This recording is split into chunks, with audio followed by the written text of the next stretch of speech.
সালাম আলাইকুম বন্ধুরা। তো গত বৃহস্পতিবারে ফেনী যাওয়ার পরে একটা জিনিস দেখে আমার খুব মন খারাপ হলো। জিনিসটা হচ্ছে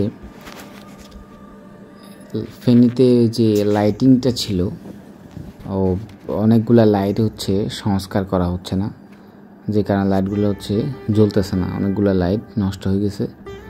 এগুলো আসলে যত্ন নেওয়া প্রয়োজন।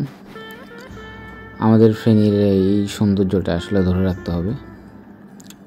এটা ধরে রাখার মধ্য দিয়ে আমাদেরকে অন্য অন্য জেলা থেকে আমাদেরকে আলাদা হিসাবে দেখাতে হবে, এটা আর কি। তো ফেনী যদিও একটি বাংলাদেশের একটি খুব ছোট শহর, কিন্তু খুব সমৃদ্ধ। এই ফেনী জেলা সমৃদ্ধ হওয়ার পিছনে আমাদের প্রবাসী ভাইদের অনেক অবদান রয়েছে। প্রবাসী ভাইদের রেমিটেন্সের কারণে আজকে ফেনীটা উন্নত, ফেনী শহরটা এত জাঁকজমক। এটা আর কি। আমরা দুই বন্ধু মিলে প্রতি বৃহস্পতিবারের ন্যায় গত বৃহস্পতিবারে ফেনী গেলাম। তো পুরো সপ্তাহের যে কাজগুলো থাকে সেটা হচ্ছে আমি একটি ডায়েরিতে লিখে রাখি। এরপরে যেহেতু বৃহস্পতিবার শুক্রবার 2 দিন বন্ধ থাকে, তো এই 2 দিনে হচ্ছে কাজগুলো আমরা সেরে ফেলার চেষ্টা করি। কাজগুলো হয়তো এত ইম্পর্টেন্ট না, কিন্তু ফেনী গেলে আপনাদেরকে আগেই বলা হয়েছে যে আমি একটা স্বস্তি পাই ফেনীর ভিতরে, কারণ ফেনী হচ্ছে আমার পরিচয়। কোথাও গেলে যখন জিজ্ঞেস করে তোমার বাড়ি কোথায়, তখন বলি যে আমার বাড়ি হচ্ছে ফেনী। যদিও অনেক সময় আমরা আঞ্চলিক কথা বলি, এই জন্য আমাদেরকে নোয়াখালীর মানুষ বলে ওরা, কিন্তু আমি বলি না ভাই, আমি নোয়াখালীর না, আমার বাড়ি হচ্ছে ফেনী। আমি হচ্ছে এই পরিচয়টা দিতে স্বাচ্ছন্দ্য বোধ করি। এই জন্যই অন্য কোনো জেলা থেকে ফেনীতে এসে নামলে যে একটা বাতাসের একটা নির্মলতা, যে একটা শান্তি, যে একটা প্রশান্তি আমি পাই ফেনীতে, সেটা অন্য কোথাও পাই না। 4 বছর কিংবা 5 বছর আগে আমি খুব অসুস্থ হয়ে যাই, তো করোনার সময়।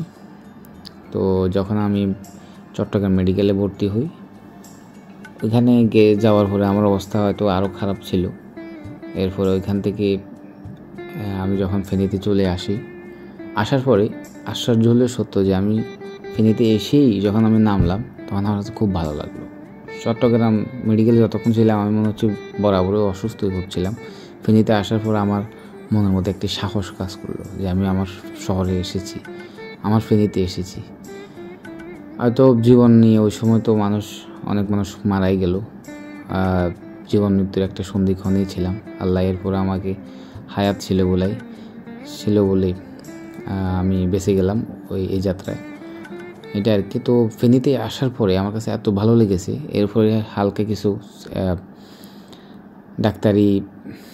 তারপর ডাক্তার দেখাইলাম, তারপর হচ্ছে কিছু চেক আপ করাইলাম, মেডিকেল চেক আপ। এরপরে আমার কাছে খুব ভালো লাগলো। এরপর আমি ফেনীতে চিকিৎসা করাইছি। ফেনীতেই আমার কাছে মনে হয়েছে ফ্যাসিলিটিগুলো ভালো। হ্যাঁ, ঠিক আছে, চট্টগ্রাম মেডিকেলে চিকিৎসকগুলো একটু উন্নত মানের, এটাই। এছাড়া আমি চট্টগ্রাম মেডিকেলে ভালো কিছু পাইনি, ওইখানে ফ্যাসিলিটি অনেক খারাপ, এটা আর কি।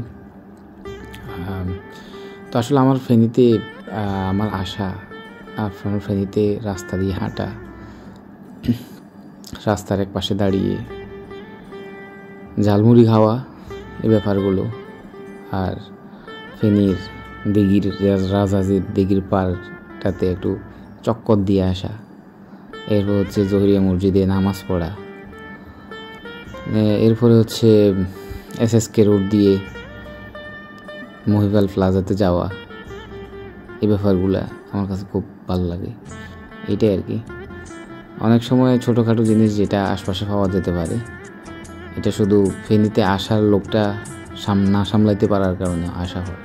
অনেক সময় হয়তো আশপাশে কোথাও রেস্টুরেন্টে খেলেই হয়, কিন্তু ফেনীতে এসে আমি কোনো একটা রেস্টুরেন্টে খাওয়া, বসা, আসা, ঘুরে যাওয়া, এই জিনিসটা কেমন যেন বিশাল একটা মনের মধ্যে একটা শান্তি কাজ করে। এই জন্য আমি ফেনীর ফেনীর একজন ভক্ত। বলতে পারেন, কারণ এই ফেনীতেই আমার জন্ম, এই জেলাতেই, এই জেলার প্রতি এই জন্য আমার বায়াস কাজ করে, আবেগ অনুভূতি অন্য লেভেলে কাজ করে ফেনীর প্রতি আমার। এই ভালোবাসার যেন শেষ নেই, এই শহরের প্রতি এই আবেগ আমার